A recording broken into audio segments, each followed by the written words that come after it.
Llega a ustedes sin permiso a través de las redes sociales.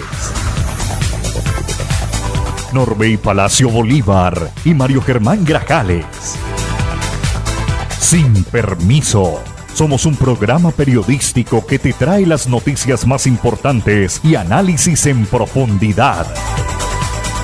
Sin permiso. Periodismo de frente, sin insultos, anónimos, ataduras, tapujos ni noticias falsas. Sin permiso, seriedad y credibilidad. Norbey Palacio Bolívar está en Sin Permiso. Amables oyentes, ¿qué tal? Muy buenos días. Hoy ya es viernes 27 de junio del año 2025. Aquí estamos, sin permiso, llenos de entusiasmo y con la esperanza siempre de un mejor mañana para esta patria, para compartir con todos ustedes los hechos que han generado noticia en esta Tuluá, corazón del valle, en la región, en Colombia y en el mundo. Nuestro saludo y abrazo cordial a todos nuestros seguidores, a todos nuestros cibernautas, a los amigos que nos escuchan a través de las distintas redes sociales y en los diferentes grupos de WhatsApp. Un saludo, un abrazo muy especial a todos aquellos amigos que nos escuchan en los distintos rincones de la patria y del mundo. Saludo, gratitud inmensa para el equipo de trabajo de Sin Permiso. Antes de entrar en materia noticiosa, queremos compartir con ustedes un hecho luctuoso para el municipio de Tuluá. Ha partido hacia el eterno el dirigente deportivo, entrenador, profesor, un tulueño de Racamandaca, Osmiro Colonia Rodríguez, un hombre reconocido en Tuluá por su dedicación a las causas nobles, al servicio social y a formar deportistas en nuestro país. Toda una historia deportiva de la Villa de Céspedes acaba de partir hacia lo eterno, reitero, Osmiro Colonia Rodríguez. A toda su familia, a sus amigos, a sus allegados, desde este espacio de Sin Permiso, hacemos llegar nuestro abrazo solidario a Osmiro, paz en la tumba. Y en materia noticiosa tenemos que decir que hay una noticia que se conoció ayer en la tarde y tiene que ver con la decisión de la Honorable Corte Constitucional, que declaró incompetente al Consejo Nacional Electoral para juzgar al señor presidente Gustavo Petro. Otra entidad lo investigará ahora. El fallo dejaría sin aval jurídico del Consejo de Estado al Consejo Nacional Electoral. La Corte Constitucional aún no ha definido la suerte de la reforma pensional y eso tiene en vilo a empleadores, fondos privados, colpensiones y operadores del sistema pila. La Corte Constitucional desestimó el concepto del Consejo de Estado y reconoció que el primer mandatario solo puede ser juzgado por la Comisión de Acusaciones de la Cámara de Representantes. La Sala Plena de la Honorable Corte Constitucional emitió un fallo en el que declara incompetente al Consejo Nacional Electoral para investigar y juzgar al señor presidente de la República. Así quedó luego de una votación 4-5 en la que los magistrados tomaron la determinación. De esta forma, la Alta Corte deja sin validez el concepto favorable que había emitido el Consejo de Estado sobre las competencias que tenía el Consejo Nacional Electoral para iniciar la investigación contra el jefe del Estado. Ante esta noticia, el señor ministro del Interior, Armando Benedetti, comentó en su cuenta de X, abro comillas, la Corte Constitucional acaba de reconocer el fuero presidencial al determinar que la única que puede juzgar al presidente Gustavo Petro es la Comisión de Acusaciones, cierra las comillas. El fallo de la Corte Constitucional se da luego de que el presidente Gustavo Petro interpusiera una tutela alegando violación de derechos y del debido proceso, puesto que, como se acaba de confirmar, el Consejo Nacional Electoral no tenía jurisdicción para comenzar un proceso contra el mandatario en ejercicio. El magistrado Ibáñez fue uno de los 4 de la Corte Constitucional que votó en contra de suspender la investigación que adelanta el Consejo Nacional Electoral. Como se sabe, El Consejo Nacional Electoral venía adelantando desde el año 2023 una investigación contra el presidente Petro y 4 de sus asesores por supuestas violaciones a los topes de financiación en la campaña presidencial, lo que en su momento Petro denunció como una persecución política, puesto que varios magistrados del Consejo Nacional Electoral eran de la oposición, en particular Álvaro Hernán Prada, miembro del Centro Democrático y cercano al expresidente Uribe. Pese a las objeciones jurídicas y críticas del presidente Petro, para agosto de 2024 el Consejo de Estado emitió un concepto favorable donde ratificaban que el Consejo Nacional Electoral podía investigar pero no imponer sanciones al presidente, algo que nunca antes había estado en sus funciones. No obstante, el Consejo Nacional Electoral abrió una investigación administrativa contra el presidente, la cual ahora deberá pasar a la Comisión de Acusaciones de la Cámara de Representantes, que es la legítima encargada de tramitar las querellas contra el primer mandatario. Asimismo, el Consejo Nacional Electoral podrá seguir con las investigaciones contra Ricardo Roa, actual presidente de Ecopetrol, quien fue gerente de la campaña del hoy presidente, y contra Lucy Aide Mogollón Alfonso, tesorera de la campaña, y los auditores María Lucy Soto Caro y Juan Carlos Lemus Gómez.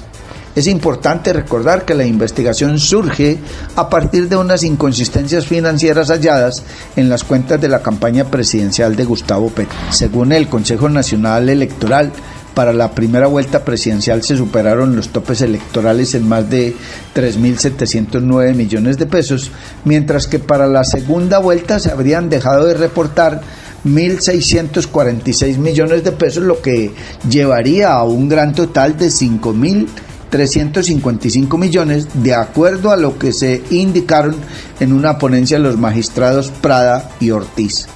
Ahora será la Comisión de Acusaciones la que revise lo adelantado por el Consejo Nacional Electoral y determine si la investigación obtuvo las pruebas necesarias o no para una sanción. La Corte Constitucional exigió que los archivos fueran entregados en un plazo de 5 días. Está usted escuchando Sin Permiso, y mucha atención que fueron enviados a la cárcel 9 presuntos integrantes de los Centinelas, una red señalada de comercializar estupefacientes en el municipio de Caicedonia, al norte del Valle del Cauca. 9 presuntos integrantes de la red ilegal Los Centinelas fueron asegurados en centro carcelario por su aparente responsabilidad en los delitos de concierto para delinquir, tráfico, fabricación o porte de estupefacientes y fabricación, porte o tenencia de armas de fuego, cargos que rechazaron los procesados. Se trata de Weimar Cifuentes Trujillo, alias Chucky, Kevin Santiago Mejía Gómez, alias Kevin, Carlos Alberto Gañán Mejía, alias Gañán, Brigitte Alexandra Bastida Ramírez, alias Brigitte, Marlon Felipe Vázquez Álvarez, alias Marlon, Brian Steven Gómez González, alias Brian, Cristian David Toro Jiménez, alias Cristian, así como Yorley Moreno Lucumí, alias Lucumí, y Víctor Julio Ciro Daza, este último capturado en flagrancia.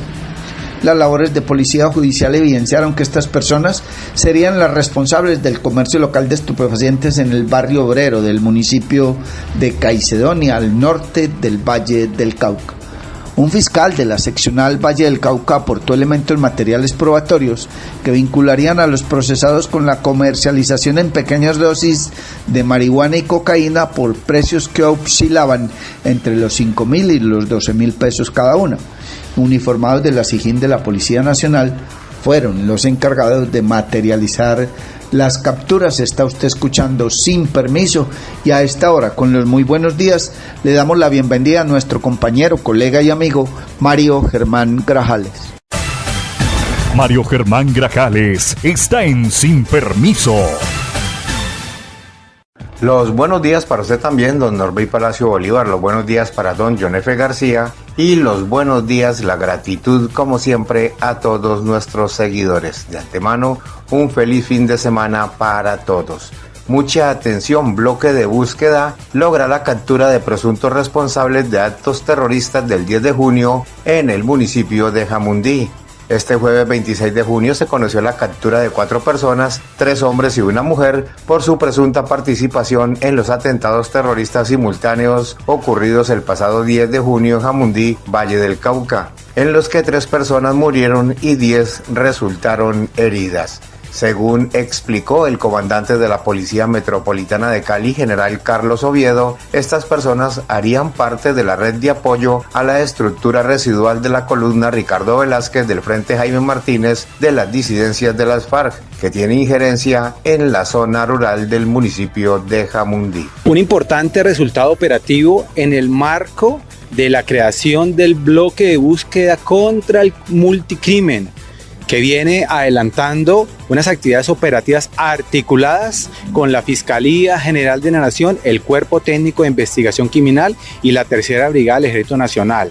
A través de 3 diligencias de registro de allanamiento en el municipio de Jamundí, particularmente en los barrios Bonanza, El Rodeo y Torres de Alamandina, se logra la captura por orden judicial de 4 personas, una mujer y 3 hombres, integrantes de la red de apoyo a la estructura residual de la columna Ricardo Velázquez del Frente Jaime Martínez, que tiene injerencia en la zona rural del municipio de Jamundí por los delitos de concierto para delinquir, terrorismo, homicidio agravado y porte ilegal de armas de fuego.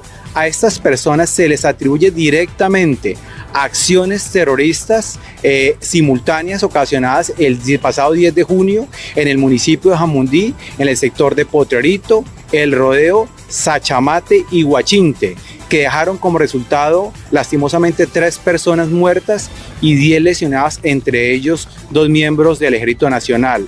En estas diligencias de registro de allanamiento se les incauta un arma de fuego con características traumáticas, un proveedor con 8 cartuchos, prendas privativas de las fuerzas militares, 9 celulares y brazaletes y elementos propagandísticos del Frente Jaime Martínez. En este momento se encuentran en proceso de judicialización para dejarlos a disposición de la autoridad judicial correspondiente. También tuvieron participación a través de articular las redes de apoyo residual con los atentados que se presentaron también en la ciudad de Cali. Un importante resultado operativo del bloque de búsqueda contra el multicrimen, y continuamos trabajando con la Gobernación del Valle del Cauca, la Alcaldía de Cali y Jamundí para dar importantes capturas de las personas que materializaron estos hechos terroristas el pasado 10 de junio en la ciudad de Cali y en el municipio de Jamundí.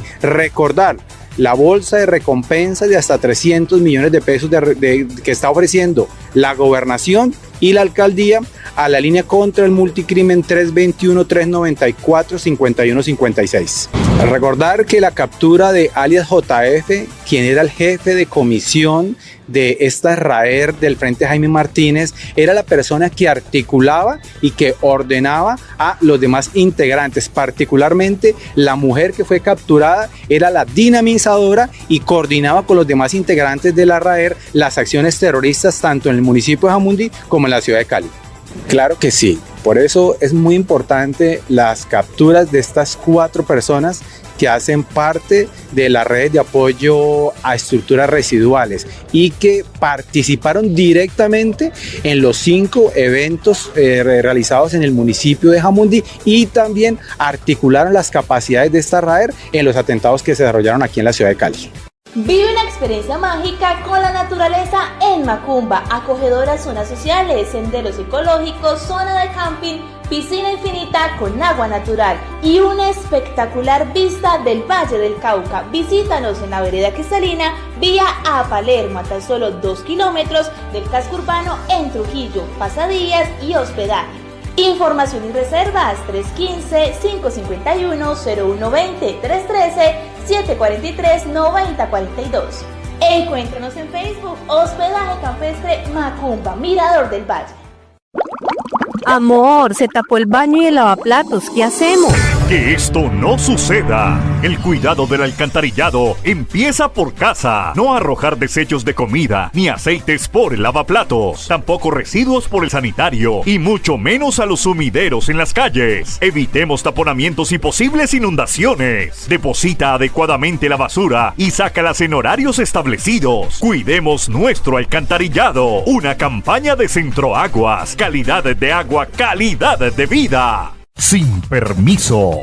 Y continuando con más información, hay que indicar que la Gobernación del Valle actuó de manera oportuna frente al caso de maltrato animal en el municipio de Dagua. La Gobernación del Valle actuó de manera oportuna frente a los hechos de violencia animal ocurridos en el municipio de Dagua. A través de la Subsecretaría de Protección y Bienestar Animal se logró establecer contacto con la Alcaldía Municipal y la Policía. Asimismo, se brindó atención veterinaria al canino afectado. Llegamos al lugar de los hechos y de manera inmediata se individualizó a la persona que cometió este acto aberrante contra un canino. La médica veterinaria se desplazó al sitio y logramos levantar el informe para iniciar el procedimiento por maltrato animal y, por supuesto, hacer cumplir la Ley 2455 del 2025, conocida como la Ley Ángel, indicó Lizeth Parra, subsecretaria de Protección y Bienestar Animal del Departamento del Valle. La Gobernación del Valle, una vez tuvo conocimiento de los hechos aberrantes ocurridos en el municipio de Dagua,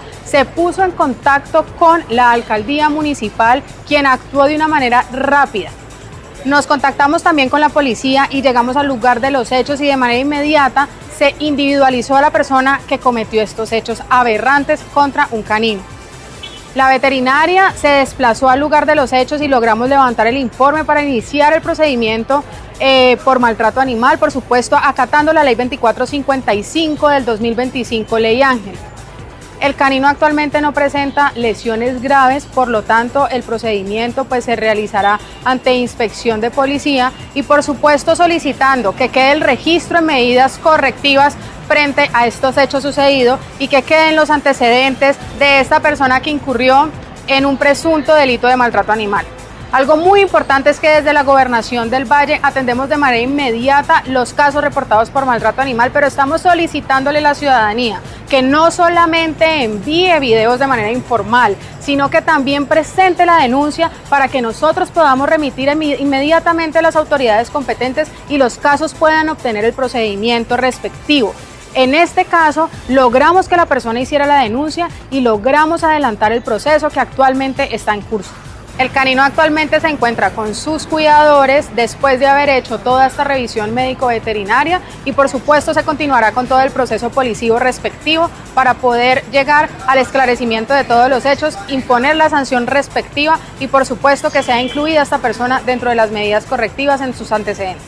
Sin permiso. Gracias, John Fernández y compañeros, amigos cibernautas, seguidores, amigos oyentes. Señores del equipo de trabajo de Sin Permiso, muchísimas gracias. Continuamos en este magazine informativo Sin Permiso que originamos desde Tuluá, todos los días de lunes a viernes a las 6 de la mañana para los distintos rincones de la patria y del mundo. Saludo a todos nuestros oyentes en el exterior, amigos en Panamá, amigos en Uruguay, en Chile, en Antofagasta, en Santiago de Chile, los amigos que nos escuchan en Estados Unidos, los amigos que nos escuchan en Italia, en Canadá, amigos que nos escuchan en España, muy amables, muchas gracias, Dios les bendiga, y a aquellos que no hemos nombrado pero que sabemos están ahí, les agradecemos muchísimo el que nos permitan mantenerles bien informados sobre los hechos del acontecer en nuestro municipio, en la región, en Colombia y en el mundo. Mucha atención que fue capturado en pleno parque principal de la ciudad de Ipiales, el alcalde de Pupiales, Nariño. En el operativo participaron miembros del Ejército Nacional, Policía y la SIJIN. El mandatario estaría vinculado con actividades ilícitas de un grupo criminal. Tarde o temprano la justicia cojea, pero llega. Y aquellos que han hecho, que tienen negocios con los bandidos, algún día terminará imponiéndose la verdad y conociéndose la justicia. Mucha atención, que el alcalde del municipio de Pupiales, Nariño, Wilton Oleider Belalcázar Gaón, fue capturado en un operativo relámpago adelantado por integrantes del Ejército Nacional, la Policía y la SIJIN. El hecho se registró en la mañana de ayer jueves 26 de junio en el Parque 20 de Julio de la ciudad fronteriza de Ipiales, sin que hasta el momento las autoridades revelen las causas que originaron la captura del funcionario público.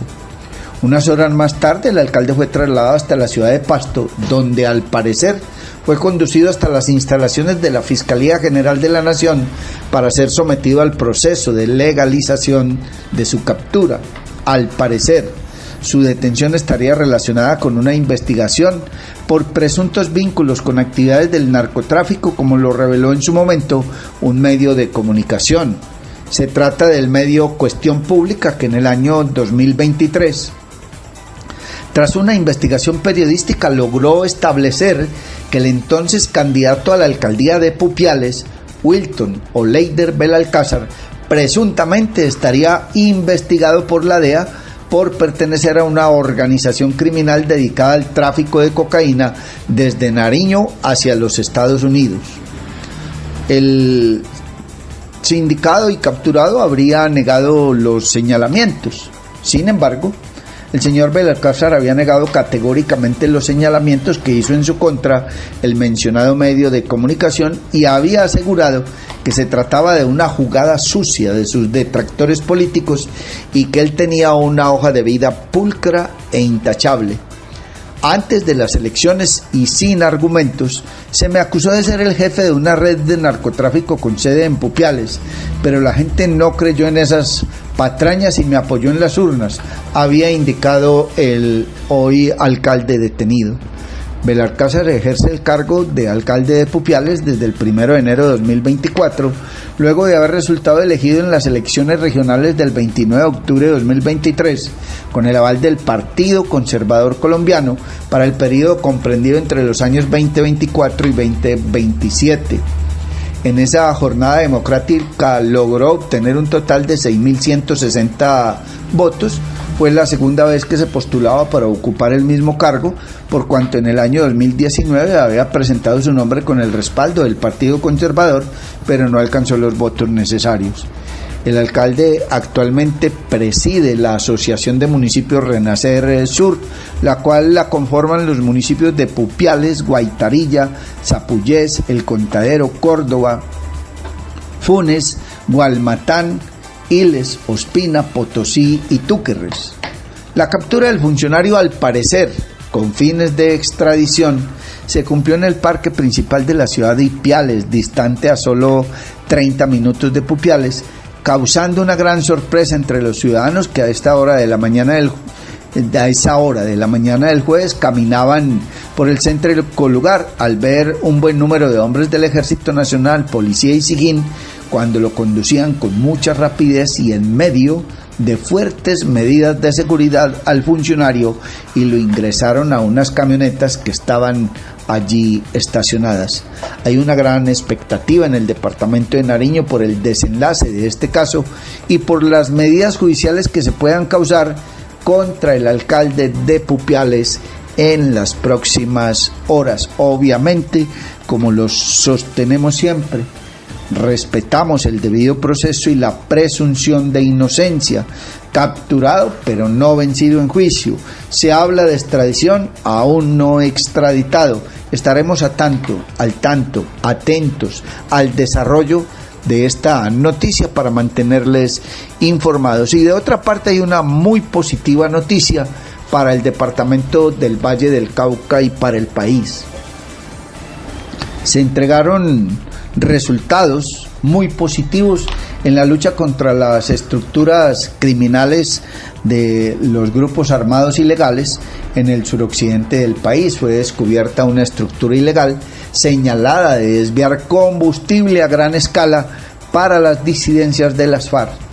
3 personas fueron capturadas y judicializadas y serían, según las autoridades, los propietarios y administradores de 3 estaciones de servicio que movían volúmenes de gasolina y ACPM por encima de promedios de Cali o Popayán. El rastreo investigativo realizado por la Fiscalía General de la Nación a las actividades ilícitas y a los principales colaboradores de la estructura Jaime Martínez de las disidencias de las FARC, que tiene injerencia en el Valle del Cauca y Cauca, puso al descubierto una red señalada de abastecer el grupo armado ilegal de combustible a gran escala. En diligencias de registro y allanamientos realizadas de manera articulada por el Cuerpo Técnico de Investigación CTI, con apoyo del Ejército Nacional en Cali, Valle del Cauca, Popayán y Morales, Cauca, fueron capturados 2 hombres y una mujer.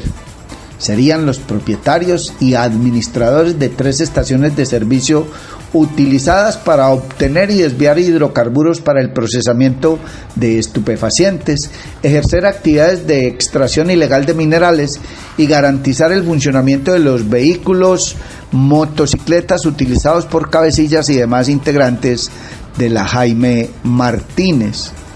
En los procedimientos fueron incautados 150 millones de pesos en efectivo, un camión cisterna, un campero, un arma de fuego, 4 computadores portátiles, 12 celulares, 12 memorias de almacenamiento digital, una tarjeta de circuito electrónico de surtidor de combustible y abundante documentación contable y financiera relacionada con las operaciones de los establecimientos de comercio. Un fiscal de la Dirección Especializada contra las Organizaciones Criminales presentó a los detenidos ante un juez penal de control de garantías y, de acuerdo con su posible participación en los hechos conocidos, les imputó los delitos de concierto para delinquir agravado, fraude procesal, falsedad ideológica en documento público, enriquecimiento ilícito y fabricación, tráfico, porte o tenencia de armas de fuego. Los procesados no aceptaron los cargos y deberán cumplir medida de aseguramiento en centro carcelario. Los investigados por estos hechos son Dairo Segura Díaz, representante legal de las 2 estaciones de servicio en Jamundí, Valle del Cauca, y presunto articulador principal de todo el andamiaje ilegal. Se le atribuye la obtención de documentación oficial falsa en la que se autorizaba a empresas legalmente constituidas tramitar la adquisición de altas cantidades de combustible que posteriormente eran desviadas a las disidencias de las FARC.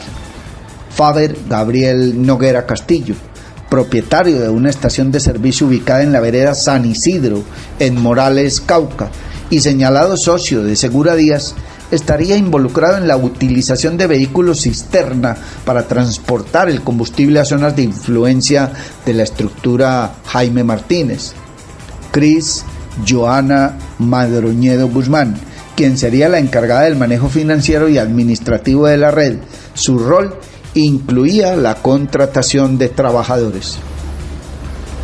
Según los primeros hallazgos de la investigación, mediante diversas maniobras fraudulentas y falsedades y a través de 3 estaciones de servicio en 2 años, entre 2022 y 2024, la organización habría logrado comercializar volúmenes de gasolina y ACPM superiores al promedio registrado en otros establecimientos similares que funcionan en ciudades como Cali y Popayán. Las evidencias indican que las 2 gasolineras ubicadas en Jamundí, separadas por tan solo 700 metros, registraron la compra de 1.176.774 galones de combustible, a pesar de la población local de esa área no supera los 800 habitantes. Igualmente se constató que desembolsaron 18.373 millones de pesos por el hidrocarburo adquirido. Entre tanto, la tercera estación, situada en Morales, Cauca, está localizada en una vereda que cuenta apenas con 600 residentes y aún así también obtuvo más de 1 millón de galones de combustible. Por este concepto habrían pagado 6.408 millones de pesos. Sobre este golpe propinado a esta presunta red ilegal de tráfico de combustible para estructuras criminales en el suroccidente colombiano, hizo referencia el director especializado contra las organizaciones criminales, Nelson Andrés Escobar, y el señor mayor general Roger Gómez Herrera, jefe de operaciones del Ejército Nacional. Aquí les compartimos sus declaraciones. La Fiscalía General de la Nación, a través de la Delegada contra la Criminalidad Organizada, con su dirección contra el crimen organizado, bajo la dirección investigativa de la Fiscalía 39 de nuestra dirección, en un asocio investigativo con CTI de la Dirección Seccional de Cali, conjuntamente con el apoyo de operaciones del Ejército Nacional y de la Policía Nacional, logró la captura de 3 personas que pertenecían a las redes logísticas de la organización Jaime Martínez, que opera en el suroccidente del país. Esta es una investigación muy importante que lleva aproximadamente un año en desarrollo, donde se logra dar un golpe contundente contra estas redes logísticas. Básicamente eran quienes, a través de organizaciones legales, a través de empresas legales de expendios de combustible, surtían de gasolina y diésel a la organización Jaime Martínez para la producción de sustancias estupefacientes y el desarrollo de la minería ilegal. Este golpe definitivo contra las finanzas y contra esas redes logísticas es un golpe estratégico y de suma importancia, porque los enclaves donde se encontraban esas estaciones de servicios están puntualmente en lugares de producción de estupefacientes y, como ya lo dije, de minería ilegal. Dentro del desarrollo de las labores de judicialización se logró la captura de 3 personas, quienes eran 2 de ellas los propietarios de las estaciones de servicio, a quienes se les imputó, además del delito de concierto para delinquir, el delito de fraude procesal, de enriquecimiento ilícito, entre otros. Además, se suspendieron las personerías jurídicas de estas estaciones de servicio, lo que impide que vuelvan a comprar más combustible a favor de la estructura criminal Jaime Martínez. De igual manera, cabe resaltar que estas estaciones de servicio estaban ubicados en el corregimiento de Jamundí, 2 de ellas, la estación La Liberia y la estación La Cabaña. Y la estación La Liberia, alrededor de ella tiene solamente 800 habitantes, pero estaba comprando una cantidad de combustible superior a los 1.1.700.000 galones de combustible por un costo aproximado de más de 18.000 millones de pesos. Entre la estación de servicio de La Liberia y La Cabaña hay aproximadamente 700 metros de distancia y, sin embargo, entre las dos hacían una compra excesiva de combustible. Se entiende que ese combustible iba para las disidencias y además no hay una justificación del dinero y los flujos de capital que los propietarios de estas estaciones de servicio tenían en sus cuentas. Por otra parte, la estación La Cabaña, la estación San Isidro, que se encuentra en Morales, Cauca, es una estación bastante estratégica para esta estructura criminal, sobre todo para es una dinamizadora de la violencia en el departamento del Cauca. También tiene aproximadamente 600 habitantes en su entorno. Sin embargo, estaban realizando compras superiores a los 7.000 millones de pesos. Con estos golpes, lo que pretende la Fiscalía a través de la judicialización es desestabilizar a las estructuras criminales en lo que tiene que ver con el apoyo logístico, siendo más efectivo este tipo de judicializaciones para la desarticulación de las organizaciones criminales. Esta operación, que la hemos denominado Operación Valquiria, es una operación que tiene un alto componente del proceso de judicialización adelantado por nuestra Fiscalía General de la Nación, y básicamente el enfoque principal de esta operación es atacar las economías ilícitas que surten las finanzas criminales de este grupo armado organizado residual que se autodenomina Estructura Jaime Martínez.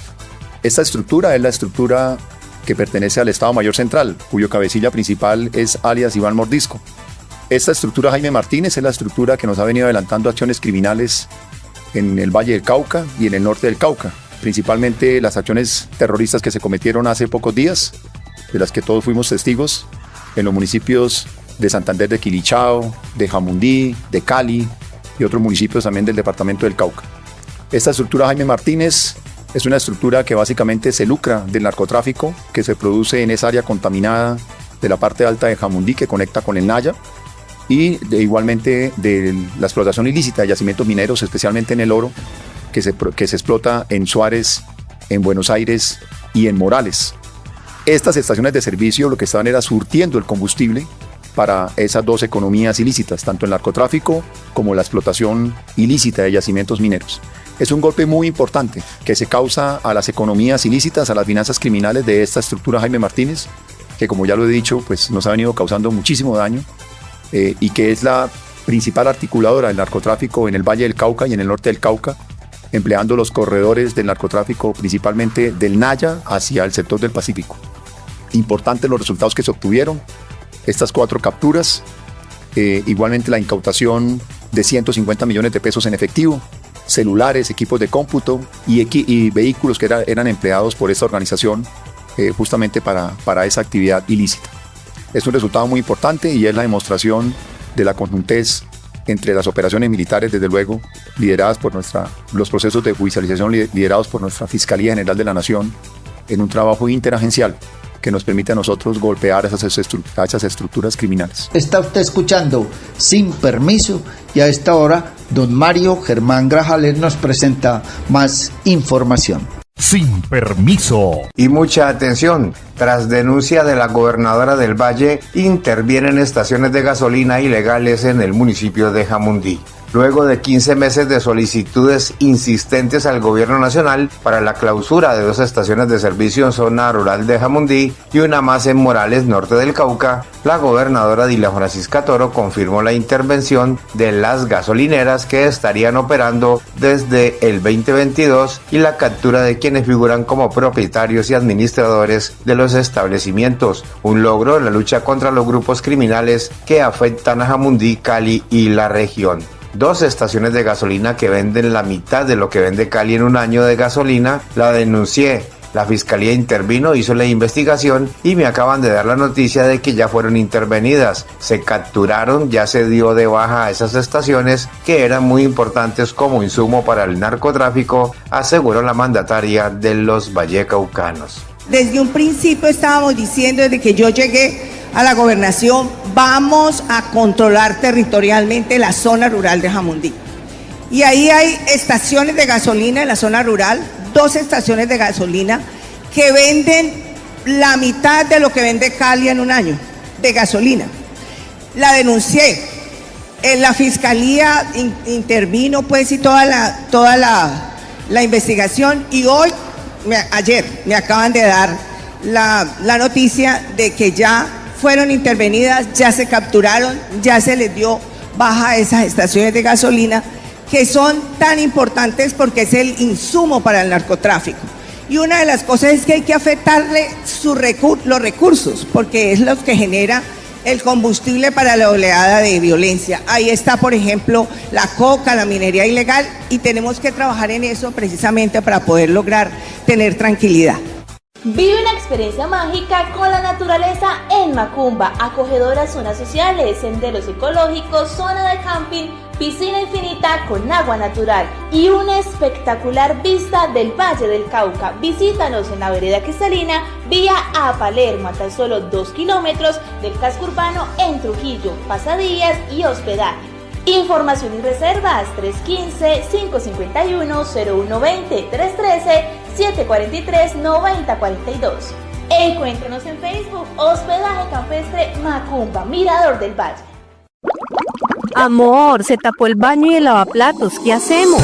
Que esto no suceda. El cuidado del alcantarillado empieza por casa. No arrojar desechos de comida ni aceites por el lavaplatos. Tampoco residuos por el sanitario y mucho menos a los sumideros en las calles. Evitemos taponamientos y posibles inundaciones. Deposita adecuadamente la basura y sácalas en horarios establecidos. Cuidemos nuestro alcantarillado. Una campaña de Centroaguas. Calidad de agua, calidad de vida. Sin Permiso. Y mucha atención, Valle del Cauca logra la mejor calificación en desempeño institucional en Colombia. más eficiente, más productiva, más transparente. La gobernación del Valle hoy es la gobernación con mejor calificación en el índice de desempeño institucional en Colombia, un indicador que mide la eficiencia administrativa a través del formulario único de reporte de avance de la gestión emitido por el Departamento Administrativo de la Función Pública. Hoy queremos informarle a los vallecaucanos que se publicó el índice de desempeño institucional. En esta oportunidad aumentamos en 10 puntos, subiendo una calificación de 94.9 y fuimos al departamento de mayor calificación, informó Ricardo Castro, director del Departamento Administrativo de Planeación. Hoy queremos informarle a los vallecaucanos que se publicó el índice de desempeño institucional. En esta oportunidad aumentamos en 10 puntos obteniendo una calificación de 94.9. Fuimos el departamento de mayor calificación. Esto fue un ejercicio colectivo liderado por nuestra gobernadora en el cual se trabajaron con todas las dependencias en las 19 políticas institucionales para lograr una gran medición. Eso significó mejorar en racionalización de trámites, en capacidad estadística, en mejora normativa y con esto nosotros trabajamos y cumplimos. Logramos que el índice de desempeño institucional es una herramienta de la función pública para evaluar a las diferentes entes territoriales. Esto mide cómo es la aplicación de las 19 políticas para ser cada vez más eficiente, para tener un mejor servicio al ciudadano y para podernos medir para ver cómo es nuestra mejora. En esta oportunidad aumentamos 10 puntos, lo que significa indirectamente que vamos a generar mejor servicio a la ciudadanía, que nuestros trámites van a ser mucho más ágiles y que así podremos transformar el Valle del Cauca, transformándolo, generando mayor competitividad, mayor cierre de brechas, mejor calidad de vida. En igual sentido, Fabiola Perdomo, jefe de la Oficina para la Transparencia y la Gestión Pública, indicó que hemos trabajado políticas de prevención y lucha contra la corrupción. Estamos garantizando el acceso a la información pública para que los ciudadanos conozcan qué hacemos y cómo lo hacemos en el gobierno departamental. Es una muy buena calificación que hoy contribuye a que el departamento del Valle del Cauca sea el primer departamento en mejor desempeño institucional. Hemos trabajado políticas de prevención y lucha contra la corrupción. Estamos garantizando el acceso a la información pública para que los ciudadanos conozcan qué hacemos y cómo lo hacemos en el gobierno departamental. Hemos implementado un botón de denuncia segura para que los ciudadanos denuncien con toda la tranquilidad y hasta sin dar a conocer sus nombres, sin identificarse, cuáles son o si existen algún riesgo de hechos de corrupción o de actos de corrupción. Pero también estamos trabajando de la mano con la ciudadanía para fortalecer el control social. Eso hace parte de esa política de transparencia y en la política de integridad trabajamos con nuestros funcionarios, fortaleciéndolo en los valores, en los principios, construyendo buenas prácticas que le apunten a esos 7 valores que tenemos en nuestro Código de Integridad. Sin permiso. En Sin Permiso, el politólogo Víctor García, nuestro columnista invitado. Estimado Norbey, muy buenos días para usted, la mesa de trabajo y en especial para todos los oyentes de Sin Permiso. Hoy quiero hacer una reflexión sobre algo que hemos perdido como sociedad en Colombia. Un valor que se ha ido diluyendo a partir de la prevalencia de la individualidad sobre el sentido de comunidad. Una pérdida que ha permeado todos los sectores, desde el empresarial, el político e incluso las relaciones interpersonales y el ámbito familiar. Hoy, a diferencia de décadas anteriores, mejor dicho, de generaciones anteriores, aquellas de nuestros abuelos, hoy parece que el valor de dar la palabra se ha perdido. Hoy empeñar la palabra o el comprometerse parece pasar a un segundo plano. Hoy quedar mal, mentir o hacer, entre comillas, conejo o pistola a los acuerdos, compromisos o negocios parece estar normalizado. Es el diario vivir, es el común denominador. Se ha vuelto normal decir que el vivo vive del bodo. Es la pequeña muestra de la degradación de la sociedad colombiana, pues la pérdida del valor del empeño de la palabra condiciona el actuar del individuo, lo condiciona hacia un pensamiento desconfiado, hacia un actuar que no permite avanzar en lo colectivo y mucho menos pensar en proyectos y acciones de largo plazo. Esta pérdida es una de las bases del problema para que nuestro país no avance, para que la región en la que habitamos conviva con una constante desconfianza, esperando en qué momento el otro me va a quedar mal o viceversa. convirtiendo eso hoy en una barrera casi que infranqueable para unir esfuerzos en proyectos del desarrollo económico, social e incluso político de nuestra región.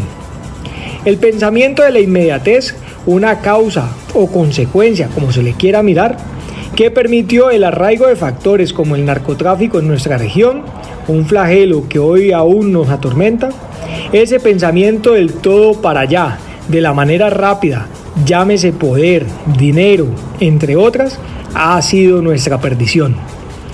Hoy personalmente añoro eso del pasado, donde los abuelos no necesitaban en la mayoría de los casos ni contratos ni prendas, necesitaban solo la palabra para confiar en el otro. No estoy diciendo que el pasado fue mejor, porque en muchos aspectos no lo fue, pero hay cosas que sin duda hoy nos permitirían ser mejores como sociedad. No sé si esos valores puedan volver, con esta constante degradación del individuo con su pensamiento unipersonal y desconfiado. Lo que sin duda hoy es claro es que por esa pérdida nos estamos perdiendo de avanzar a pasos agigantados y de construir sólidamente las bases para un mejor futuro, para vivir en una mejor sociedad y por ende para vivir mejor como individuos. Sin permiso. Gracias, John Fernández, compañeros, amigos, oyentes, cibernautas, seguidores, amigos todos, mucha atención, que fueron recuperados más cuerpos en lo que tuvo que ver con el deslizamiento en el Pinar, en Bello, Antioquia. Ya son 16 los muertos. Las autoridades mantienen las labores de búsqueda y rescate de 8 personas que siguen reportadas como desaparecidas. En el último balance entregado en la tarde de ayer jueves 26 de junio, la alcaldía de Bello y la gobernación de Antioquia anunciaron que luego de las labores realizadas por los organismos de socorro en horas de la tarde, se recuperaron más cuerpos sin vida del deslizamiento en el barrio El Pinar de la vereda Granizal. Con este reporte, la cifra de víctimas fatales de esta avalancha llega a 16. Además, la alcaldía de Bello, la gobernación de Antioquia a través de Dragán, distintas secretarías de la administración municipal, organismos de rescate y fuerza pública siguen en las tareas de búsqueda de las 8 personas que, según informes, permanecen desaparecidas tras la emergencia. Un dato revelado recientemente por estas entidades señaló que el movimiento en masa que afectó este asentamiento irregular fue tan grande que habría alcanzado a cubrir cerca de 50 viviendas. Por ello, el personal de la zona junto a los vecinos recorren el sector donde quedaban las viviendas para determinar si se pueden hallar más víctimas en las edificaciones sepultadas. Según la administración local, en los 5 sitios de albergue dispuestos para atender a los afectados por la tragedia, se continuó con la entrega de ayudas alimentarias, ropa y frazadas. De acuerdo con el último censo, ya son 971 personas las que permanecen en estos sitios. Las víctimas de la emergencia, de acuerdo con la información conocida hasta el momento, fueron Juan de la Cruz Muñoz Cano, de 84 años, Deyanira Vera Echeverry, de 79, César Augusto Hoyos Cantero, de 31, Meleidis Martínez Oquendo, de 23, Girmen Rodríguez Ciro, de 26, Richard Eduardo Cardona Aricapa, de 34, Paula Andrea Londoño, de 40, Yuranis Gómez Cañas, de 31, John Esteban Bedoya Oquendo, de 21, Pedronel Agudelo Zapata, de 48, Neila Astrid Sarmiento Sandoval, de 31, Juan David Lozano Hernández, de 16 y Henry Mejía Rivera, de 56 años. Estas personas fallecieron en el deslizamiento que se registró sobre las 3 de la mañana del pasado martes, luego de las fuertes precipitaciones que se registraron durante más de 36 horas entre el domingo y la mañana del martes, una hora antes de que se registrara el movimiento en masa de miles de metros cúbicos de tierra que se llevó a su paso casi todo un barrio. Un niño de meses se salvó, lo rescataron del barro con vida y es el milagro en medio de esta tragedia. Y de otra parte, aquí en Sin Permiso hay que señalar que el ejército identificó a una supuesta infiltrada en la unidad que manejaba información sobre la seguridad del señor presidente Gustavo Petro y su familia. La denuncia sobre la presencia del personal externo a la fuerza la hizo un sargento activo de las Fuerzas Especiales.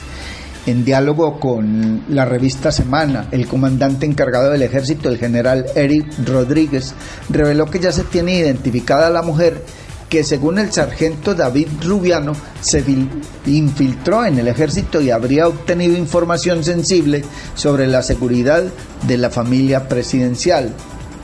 No hubo infiltración, hay una posible suplantación de identidad, hubo algunas faltas disciplinarias, inclusive delitos que son materia de investigación en este momento, indicó el general Eric Rodríguez. Asimismo indicó que es un evento que amerita la investigación y que sin duda va a haber acciones judiciales y disciplinarias tanto para la civil que participó como para los uniformados que por omisión o por acción hayan caído en el hecho. Tal como lo reveló esa revista, el sargento activo de las Fuerzas Especiales, David Rubiano, que había sido asignado a una unidad donde se manejaba, según él, información sensible de la seguridad presidencial, una mujer que se hizo pasar como oficial de la policía cuando no lo era, habría obtenido información sensible sobre la seguridad del presidente Petro y su familia, y según sus declaraciones, esta mujer habría estado en reuniones con altos mandos de seguridad donde se habló de esos temas de seguridad del presidente y su familia. Lo grave del caso es que a este señor militar lo trasladaron a la zona del Guaviare y uno se pregunta por qué, por haber denunciado. ¿Qué pasa? Que el sargento activo de las Fuerzas Especiales, David Rubiano, fue trasladado al Guaviare después de conocer la denuncia que hizo. Llama la atención y como mínimo, por lo menos, genera suspicacia. De otro lado, hay que indicar que ayer fue el jueves de la comunidad en el recinto del Consejo Municipal de Tuluá. ¿Y por qué queremos traer a colación este hecho? En la edición 136 del periódico Econoticias Impresa, que está circulando en Tuluá y los municipios del centro norte del Valle del Cauca, realizamos un editorial donde hacemos un llamado de atención a los gobiernos municipales y departamental por la grave situación que viven nuestros campesinos y específicamente Tuluá, donde afirmamos en ese editorial que solo hemos puesto los muertos, hombres, mujeres, jóvenes, menores de edad, defensores de derechos humanos, líderes sociales, líderes comunales, pero que la inversión no la hemos visto. Y reclamábamos a través de ese editorial para que se invierta en las vías, para que se invierta en conectividad, para que se mejore el tema de la salud, para que se mejore el tema de los servicios públicos, para que se mejore el tema de agua potable, entre otros problemas. Pues para la muestra un botón, y como gracias a Dios hacemos un periodismo serio, no nos inventamos, no chantajeamos, no extorsionamos, pero obviamente tenemos que decir, así sean amigos los que haya en el poder, tenemos que decir qué está pasando, porque amigo no es el que le esconde ni maquilla los problemas de sus gobernados a quienes están en el poder o en el gobierno. Amigo es el que le dice, mire, aquí estamos fallando en esto, aquí nos falta aquello, aquí nos están pidiendo esto, allá hace falta tal cosa. No es tapar, pero como para verdad es el tiempo, hoy estuvo en el Consejo de Tuluá una comisión del corregimiento de Barragán, uno de los más bien tratados por estos gobiernos.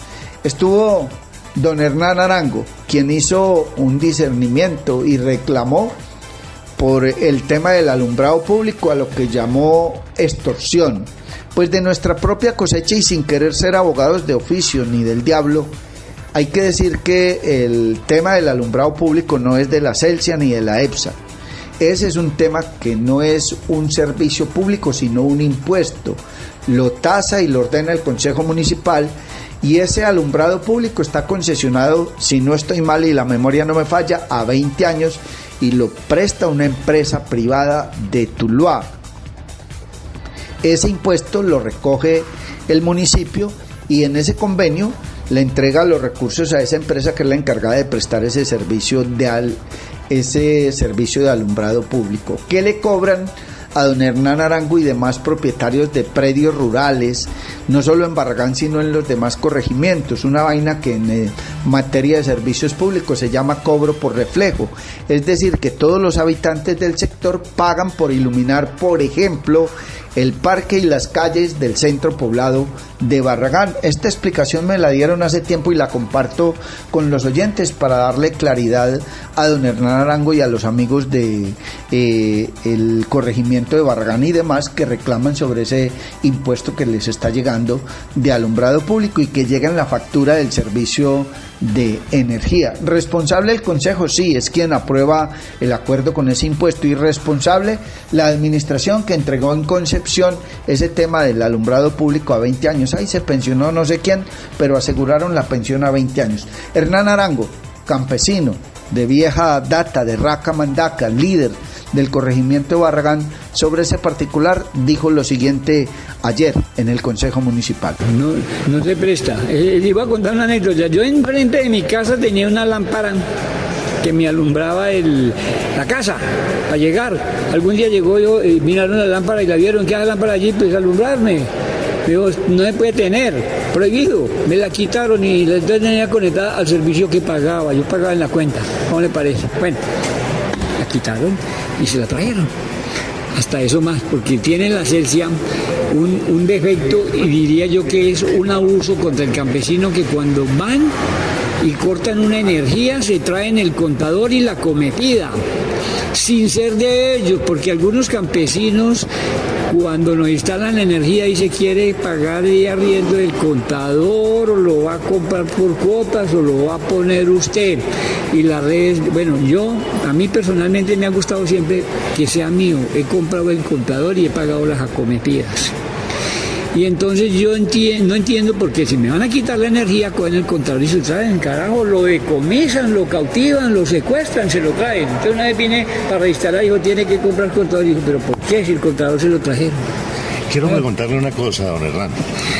El servicio, básicamente ustedes vienen hoy a pedirle al Consejo que intervenga por un incremento del servicio de energía porque les cargaron alumbrado público. ¿Sí? ¿En qué proporción aumentó el recibo? Es como tarifas, digamos, no lo entiendo, porque eso es lo que queremos primero, la explicación. Pero según yo he visto varios recibos, tiene como escalas o estratos. Yo tengo facturas donde el alumbrado público vale 12.000 y pico, que mire, es lo mínimo que están cobrando. Algunas de 18.000 y pico, y en algunas me cobran 60 y pico, 1.000 y pico por el alumbrado público que no me presta. ¿Ya? Entonces, yo pienso que esto es una medida, primero, abusiva, y segundo, caprichosa, porque es que no se nos ha explicado. Carajo, habemos analfabetas, pero los que no sabemos leer y escribir le preguntamos al que sabe leer y escribir, me llegó una carta, haceme el favor y léeme lo que dice aquí, y entonces todos entendemos, créanmelo, hasta los analfabetas. No se dignan comunicarle a la comunidad porque es la puya que le están metiendo, ¿ya? Como inyectando un animalito. Él no se le pregunta si en la cadera, en la vena o en la cabeza, sino que tenga y le va. No nos tiene contentos eso. Lo consideramos un abuso, porque dice muy claro alumbrado público y no lo vemos brillar allá. Yo no tengo lámparas en mi finca que me haya puesto la EPSA, en ninguna parte. Quiero preguntarle, don Hernán. Me hablaba Carlos ahora sobre la interrupción del servicio. Le están cortando el servicio regularmente y no les prestan el servicio de manera permanente. Eso es otro de los problemas que hoy están teniendo. Exacto, a ver, el de cortarlo, pues algunas veces lo harán para hacer una instalación, pero pues, digamos cuando hace un daño, que cae un árbol, tumba una cuerda, se dispara una vela, es decir, pues lo más grave es que ese servicio tiene, póngale, aproximadamente 60 años, 55. Claro que un carro viejo se acaba por toda parte, yo lo comparo. Entonces los daños todos los días son más frecuentes. Cuando usted ponía una queja le decía, señor, el reporte suyo es el número 527. Correcto, una cosa muy agradable. Ya no, eso casi se esconde para no contestar y se demoran 3, 4 días para reinstalar. Es decir, se envejeció la red y no hay voluntad de atenderla a tiempo y todos los días va siendo más de primera necesidad hasta llegar a convertirse en una urgencia. A medida que existe la vamos ocupando para lo que es. Está usted escuchando Sin Permiso, y para confirmar, corroborar lo que hemos escrito en el editorial de la edición número 136 de Econoticias, hizo presencia don Carlos Holmes Medina, quien ha sido presidente de la Junta Comunal de ese corregimiento, con quien no hablé ni ayer, ni antier, ni en ningún momento, y quiero que escuchen el reclamo que le hace a las autoridades, al gobierno, sobre lo que planteamos en ese editorial de la necesidad de maquinaria amarilla para las vías que hoy están convertidas en caminos de herradura. Aquí están las declaraciones de Carlos Holmes Medina, habitante, campesino del corregimiento de Barragán. Pues a ver, hemos venido a tocar unos 3 o 4 puntos. El primer punto es algo que nos cogió por sorpresa en este recibo pasado de la energía, que nos están cobrando en la zona rural, en las fincas, alumbrado público.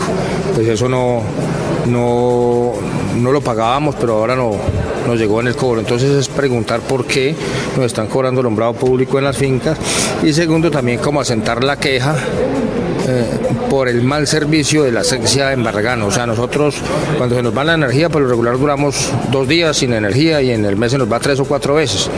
El mes pasado tuvimos energía 19 días, los otros 11 días no tuvimos energía porque está muy mala la red principal, no funciona. Otro punto pues que es el tema de vías, las carreteras terciarias, las veredales están acabadas y no ha habido maquinaria. Ya llevamos pues 1 año y medio de este nuevo gobierno de alcaldía, entonces pues ya estamos solicitando que nos le hagan mantenimiento, que nos envíen maquinaria amarilla para las carreteras terciarias. ¿Siguen ustedes insistiendo en que un distrito de maquinaria, así sea un pequeño distrito, sería de gran utilidad para la zona? Sí, nosotros siempre hemos pedido un distrito de maquinaria amarilla, si se puede completo sería muy bueno, pero en el peor de los casos hacía uno más pequeño, porque es que, como dije aquí en el consejo, uno no sabe por qué, pero cuando uno viene a pedir maquinaria, que están malas y esa es la respuesta pues en la mayoría de los casos. Y cuando nos la mandan, pues los operarios suben el martes por la tarde y se vienen el jueves por la tarde, entonces trabajarían 2 días o 1 día y medio, entonces así no rinde el trabajo, y que si tenemos un distrito de maquinaria en la zona manejado por las juntas de acción comunal o por una asociación de campesinos, con los operarios de la zona que permuten allá, que tengan su familia allá, pues van a estar allá permanentemente y rinde mucho más, porque si las cosas quedan mal hechas y no nos las hacen, pues más seguido tenemos que estar aquí en el consejo pidiendo, como se dice vulgarmente, molestando, pero es que hay veces que uno ve que no coordinan bien lo de la maquinaria, o sea, muy mal organizado, eso nunca les rinde. Plantearon hoy la necesidad de la ambulancia. Ustedes les habían asignado hace algunos años una ambulancia. Finalmente, ¿qué pasó con ese servicio? No, lo de la ambulancia es un ejemplo que yo les puse cómo se puede poner a trabajar también un distrito de maquinaria. Cuando recién nos dieron la ambulancia, supuestamente eso no funcionaba, el operario era de acá, se venía todos los fines de semana, era muy costoso porque en ese tiempo, no sé por qué, pero valía supuestamente 5,5 millones el operario de esa ambulancia en ese entonces. Debido a eso nos la retiraron, nosotros la volvimos a recuperar con unos acuerdos con el alcalde del momento, que era el doctor Rafael Eduardo Palao, y llegamos y está funcionando, pero con el operario de allá. La Junta de Acción Comunal, que representa a la comunidad, tiene la vocería, digámoslo así. Si el operario se maneja mal, por decirlo así, lo pueden cambiar. No es un funcionario que esté por política devolviendo un favor o alguien le devolvió el favor a él. No, él lleva manejando la ambulancia los últimos 12 años, sea quien sea el alcalde, él es un muchacho que no bebe, no fuma, no lo ve uno en cosas, sino que mantiene dedicado a su trabajo. Y así mismo se puede colocar un distrito de maquinaria con los operarios de allá, que vivan allá y que tengan un contrato las 24 horas, por decirlo así, con un salario integral, porque si hay un derrumbe un sábado y un domingo, entonces si los operarios están aquí, ¿quién lo va a destapar?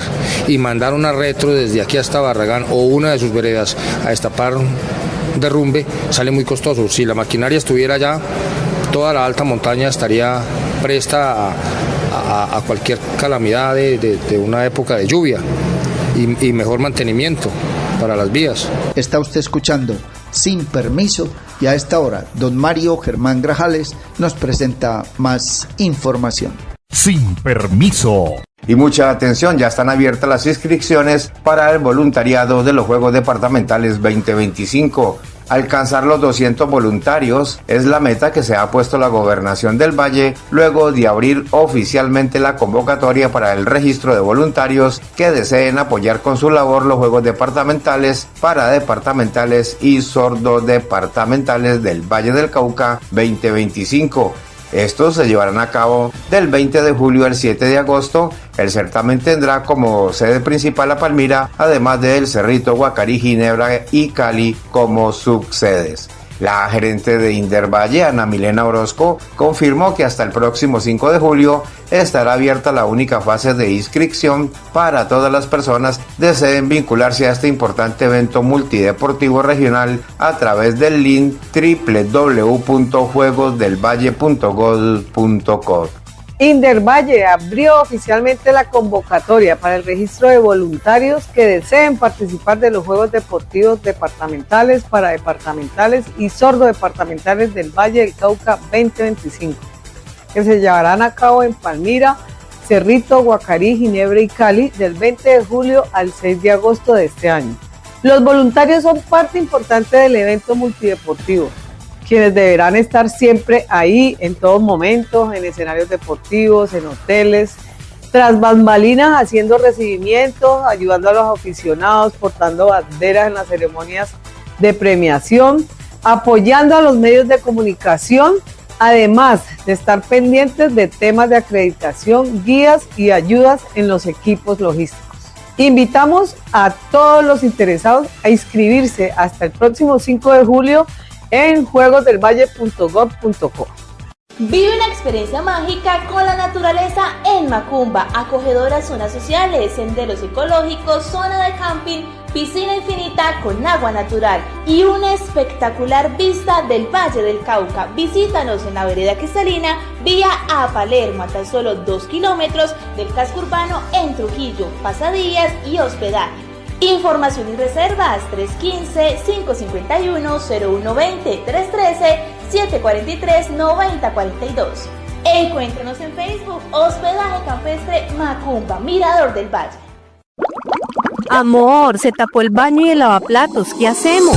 Que esto no suceda. El cuidado del alcantarillado empieza por casa. No arrojar desechos de comida ni aceites por el lavaplatos. Tampoco residuos por el sanitario y mucho menos a los sumideros en las calles. Evitemos taponamientos y posibles inundaciones. Deposita adecuadamente la basura y sácalas en horarios establecidos. Cuidemos nuestro alcantarillado. Una campaña de Centroaguas. Calidad de agua, calidad de vida. Sin Permiso. En Sin Permiso presentamos el resumen de los hechos judiciales más importantes de la región, el país y el mundo.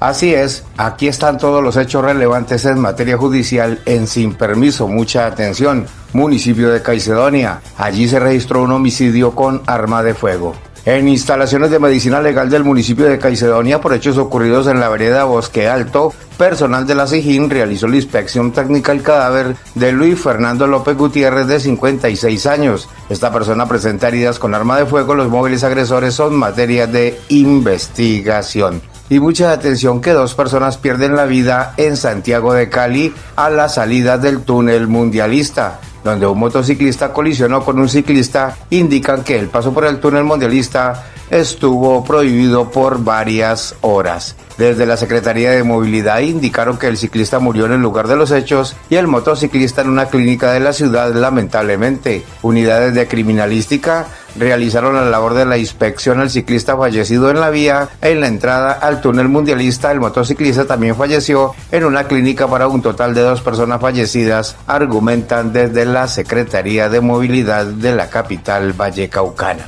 Y mucha atención que falleció una de las víctimas de balacera del Quindío de esta semana. En horas de la madrugada se conoció que Paola Andrea Martínez falleció debido a las heridas que le causaron por ataque sicarial el pasado martes en el municipio de Montenegro. Fue una de las 4 personas baleadas en el barrio Caicedonia.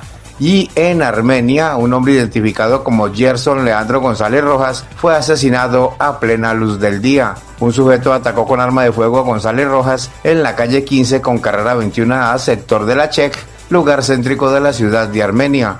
Aunque el lugar es bastante concurrido y a esa hora hacen presencia muchas personas en la zona, el agresor no pudo ser identificado, ya que tenía un casco negro cerrado, además vestía prendas oscuras y tenis blancos. A pesar de que el hombre lo auxiliaron y trasladaron en crítico estado en un vehículo policial hasta la clínica La Sagrada Familia, allí falleció debido a la gravedad de las heridas. Las autoridades activaron un plan candado en puntos estratégicos de la ciudad, pero no lograron capturar e identificar a los responsables. Esta situación ya tiene alarmada a la ciudad de Armenia por los últimos hechos de sangre que se han registrado en esa ciudad. Por ahora, estos son los hechos más relevantes en materia judicial en Sin Permiso. Sin Permiso. Gracias, John Ferney, compañeros de trabajo, amigos cibernautas, seguidores, oyentes, amigos todos. Entramos en la recta final de este magazine informativo Sin Permiso que originamos desde Tuluá, corazón del Valle. Hoy, viernes 27 de junio del año 2025, último fin de semana del mes de junio, sexto mes de este año 2025. Ya el martes, porque este fin de semana es con puente festivo incluido, iniciamos con el mes de julio, séptimo mes de este año, y empiezan desde ya hace mucho rato los memes con la llegada de julio, julio sin puente, y lo pintan mueco porque no habrá puentes festivos en el mes de julio. Mucha atención que la Fiscalía colombiana no pudo acusar a alias Papá Pitufo. Diego Marín Buitrago, conocido con el alias de Papá Pitufo y señalado por las autoridades colombianas como el presunto zar del contrabando, no pudo ser acusado en las últimas horas por la Fiscalía. La razón, según reveló Colprensa, tiene que ver con una solicitud de nulidad del proceso que presentó su defensa durante la audiencia de acusación, petición a la que se opuso la Fiscalía por considerar que las actuaciones surtidas hasta ahora han cumplido los parámetros de legalidad y han respetado el debido proceso. Esa solicitud fue rechazada de plano por el juez penal especializado de Bogotá a cargo del caso, pero la defensa apeló, por lo que no se puede avanzar con la acusación y el inicio del juicio oral hasta que el Tribunal Superior de Bogotá se pronuncie en segunda instancia sobre la nulidad interpuesta. En días pasados, Papá Pitufo recuperó su libertad por orden del Tribunal Supremo de Justicia de Portugal, que concluyó que su detención se mantenía sin base legal. A pesar de la liberación, el proceso de extradición a Colombia continúa vigente y dependerá del resultado de una solicitud de protección internacional que aún se encuentra en litigio.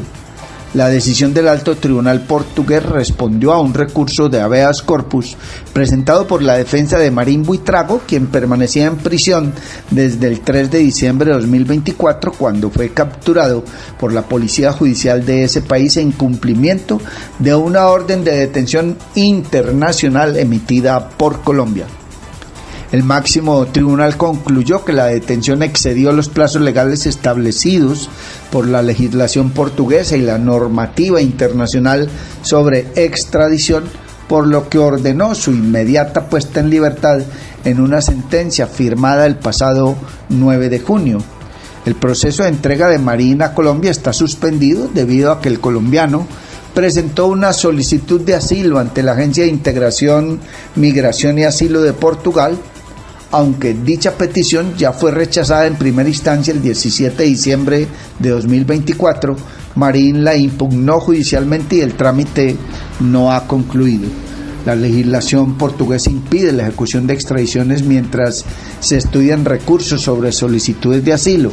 Por ello, aunque el Tribunal de Apelación de Oporto autorizó la entrega el 5 de marzo y el Tribunal Supremo confirmó esa decisión el 23 de abril, no se ha hecho efectiva.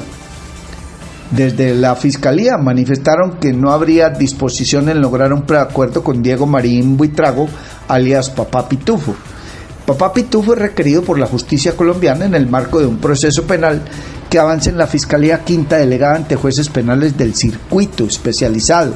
Según información oficial, estaría vinculado a una red transnacional de contrabando de textiles y calzado que opera entre Asia y Colombia a través de empresas fachada y rutas ficticias de importación. La Fiscalía lo señala como uno de los principales articuladores de una estructura criminal dedicada a evadir impuestos mediante el ingreso irregular de mercancías al país, lo que habría generado un millonario detrimento económico al Estado. Además, se investiga si parte de las ganancias se canalizaban hacia otras actividades ilícitas. Está usted escuchando Sin Permiso, y mucha atención que la Corte Constitucional tumbó la intervención del gobierno de Gustavo Petro a la EPS Sanitas. La intervención la adelanta la Superintendencia Nacional de Salud desde abril del año pasado. La Corte Constitucional tumbó la intervención por parte del gobierno nacional a la EPS Sanitas luego de más de un año. Según el alto tribunal, la Superintendencia Nacional de Salud no respetó las garantías procesales en esta intervención. La decisión se toma a raíz de una demanda presentada. Mediante la sentencia SU 277 de 2025, con ponencia del magistrado Juan Carlos Cortés González, la Corte revocó una decisión del 10 de julio de 2024 proferida por la Sala de Casación Civil, Agraria y Rural de la Corte Suprema de Justicia, que a su vez había confirmado el fallo del 30 de mayo de 2024 del Tribunal Superior del Distrito Judicial de Bogotá, Sala Civil especializada en restitución de tierras, que declaró improcedente una acción de tutela. En su lugar, la Corte Constitucional amparó el derecho fundamental al debido proceso de la clínica Colsanitas S.A., Medisanitas SAS, Compañía de Medicina Prepagada, Keralty SAS, Compañía de Medicina Prepagada Colsanitas S.A., Entidad Promotora de Salud Sanitas SAS, y Juan Pablo Rueda Sánchez, quienes presentaron la tutela contra la Superintendencia Nacional de Salud. Dejar sin efectos la resolución número 20-241-600-3002 del 6 de abril de 2024, que ordenó la toma de posesión inmediata de los bienes, haberes y negocios de la entidad promotora de salud Sanitas SAS por el término de un año, así como la intervención forzosa para ejercer la administración de dicha EPS. La resolución del 10 de abril de 2024, que lo corrigió, así como la resolución del 1 de abril de 2025, mediante la cual se prorrogó dicha medida de intervención por un año, dictadas por la Superintendencia Nacional de Salud, de acuerdo con lo expuesto en la parte considerativa de esta sentencia, argumenta el alto tribunal en su sentencia. La Corte concluyó que el caso debe ser remitido a la Sala Especial de Seguimiento a la sentencia T760 de 2008, que desde hace más de 15 años vigila el cumplimiento de estándares mínimos en el sistema de salud colombiano para que evalúe los efectos de la decisión en la prestación de servicios de salud. La mayor parte de los 9 magistrados de la Sala Plena estuvieron de acuerdo para tumbar la intervención hacia Sanitas que inició el 2 de abril de 2024. Como era de esperarse, Vladimir Fernández, el polémico magistrado que fue secretario jurídico del presidente Gustavo Petro, votó para que se mantuviera el proceso de la Supersalud. Fernández en la Corte Constitucional se ha caracterizado por votar a favor de iniciativas del gobierno nacional, lo cual ha generado polémica por no mostrar independencia frente al Ejecutivo. No obstante, se espera que durante las próximas horas se dé a conocer los argumentos por los cuales Vladimir Fernández decidió salvar su voto. Y mucha atención, que rompió el silencio el sindicalista que busca tumbar la curul de Miguel Uribe como senador y ha dicho: no me arrepiento. Carlos Alberto Sánchez argumenta que minutos antes del atentado contra el precandidato presidencial se estaba realizando proselitismo. Carlos Alberto Sánchez es quien puso la demanda de pérdida de investidura de Miguel Uribe Turbay como senador. Ha habido reacciones de indignación por una demanda que fue interpuesta por la Confederación Unión de Trabajadores de Colombia y el Sindicato de Servidores Públicos del Ministerio de Defensa, la cual busca tumbar la curul del senador Miguel Uribe Turbay mientras se encuentra en cuidados intensivos por el atentado del pasado 7 de junio.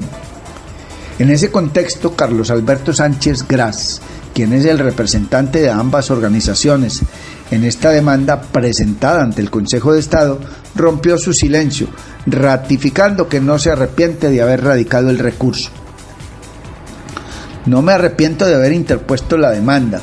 Nos mantenemos y no le vemos problema a eso, dijo Sánchez en declaraciones entregadas a un medio de comunicación nacional.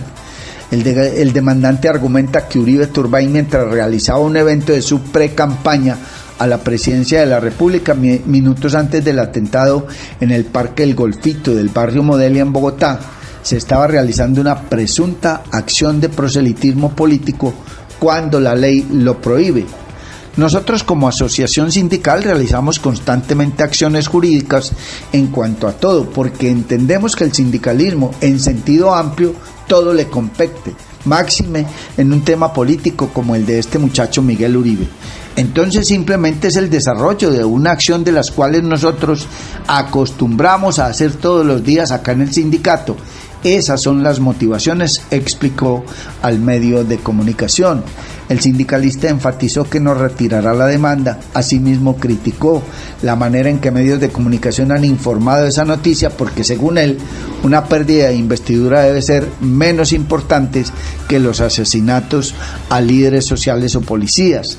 Lo que sí debería revestir de importancia es cuando asesinan a líderes sociales, a policías, a escoltas, pero una cosa tan de baja o poca monta como es una pérdida de investidura, eso sí, a nosotros nos tienen extrañados, puntualizó Sánchez Gras. Pero también hubo otros sindicatos pertenecientes al Ministerio de la Defensa que dijeron: nosotros no respaldamos y el señor no nos representa a todos. Ha dicho, sin embargo, por ejemplo, sindicatos del Ministerio de la Defensa expresaron su total rechazo a la demanda, dejando en claro que están en solidaridad con la recuperación del precandidato presidencial del Centro Democrático.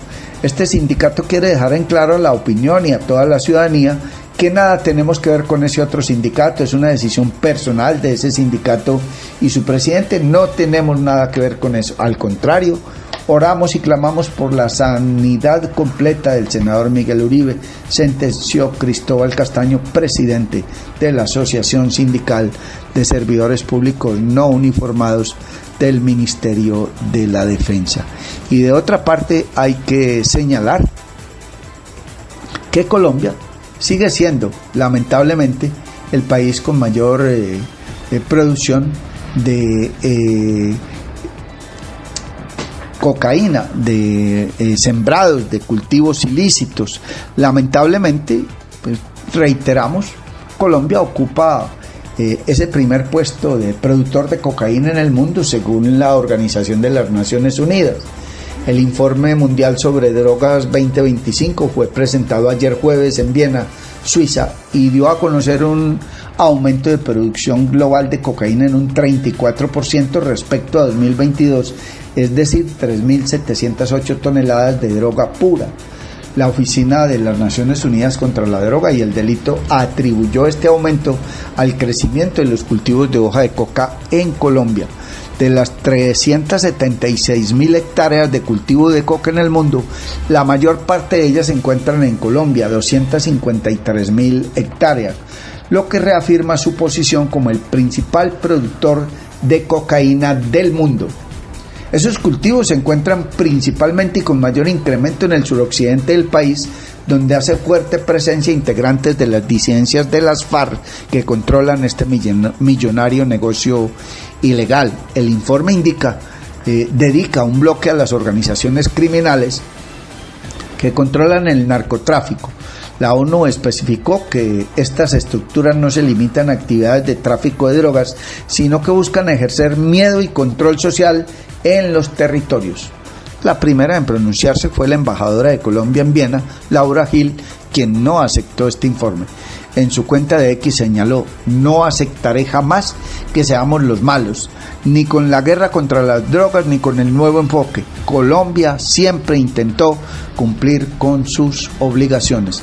Y antes de irnos, queremos informar que ha sido difícil contactar al señor secretario del Deporte y la Recreación del municipio de Tuluá, recién estrenado, recién desempacado, recién nombrado mediante decreto, para que nos dé respuesta a inquietudes ciudadanas sobre qué pasó con las denuncias por los recursos que se habían extraviado de unas cuentas oficiales del INDER, que extrajeron de las cuentas oficiales del INDER, y que pues al liquidarse el INDER me preguntaron, don Norbey, ¿qué va a pasar con esas demandas?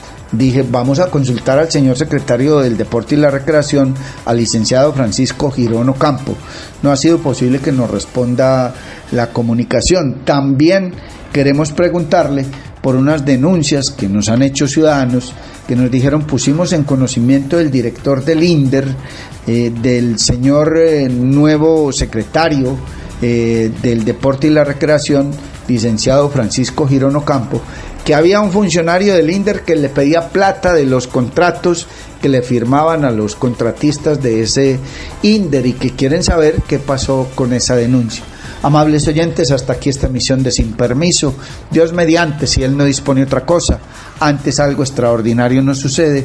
El próximo martes a las 6 de la mañana volveremos a encontrarnos. Un feliz fin de mes, un feliz fin de semana, que la pasen muy bien. Hay fiestas en San Pedro, péguense la rodadita.